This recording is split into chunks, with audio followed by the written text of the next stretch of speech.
Ito ang aming patuloy dahil sa aking pananaw, kailangan natin kilalanin ang ating mga magsasaka. Dahil kuminsan ay nakakalimutan na ang bayani, ang bagong bayani natin dito sa Pilipinas ay ang lahat ng nagtatanim ng palay, lahat ng iba't ibang mais, ng lahat ng high value crop, lahat ng iba't ibang produkto. Kaya yan ang namin kinikilala at nakakatiyak kayo na hanggat maaari, lahat ng maitulong namin ay itutulong namin sa inyo dahil napakahalaga ng inyong ginagawa. It is so important what you are doing.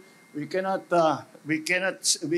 say it enough that the heroes of the day, lalong-lalo ngayon, the heroes of the day are our farmers and our fishermen.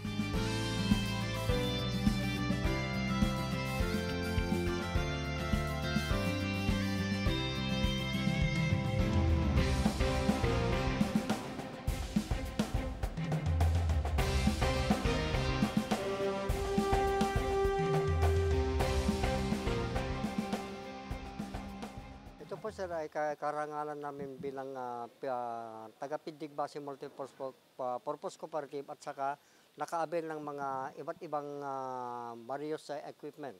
At ito ay malaking tulong po sa mga farmers association po, lalong-lalo na sa kooperatiba kasi binibili namin yung mga outputs, yung mga palay ng mga farmers para itaguyod ang kanilang kabuhayan at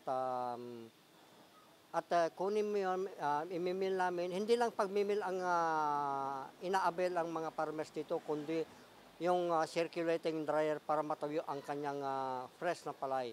Salamat po kay Pangulong Ferdinand R. Marcos Jr. na binigyan po kami, lalong-lalo sa Pindig Base, na binigyan po kami ng maraming kagamitan sa pagsasaka, lalong-lalo na itong rice mill namin na multipurpose stage rice mill.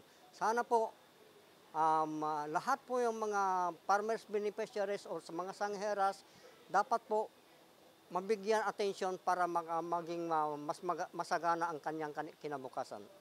Malaking tulong po sa amin ito, na events na ito. Dahil natanggap na namin itong multipurpose rice mill at makagaan po sa amin dito. At pagkakitaan itong aming kooperatiba po. Makakatulong po ito dahil ang aming pananim ngayon dapat ibenta sa ibang lugar, sa Bulacan ba. Dito na lang namin ipoprocess. Kaya mas mababa ang gastusin namin, mas malaking pagbentahan namin po. Ako po labis na nagpapasalamat kay Pangulong Ferdinand Bongbong Marcos. Binigyan kami ng ganitong makinarya para mapabilis namin ang pag-process ng palay namin at mas magandang quality po.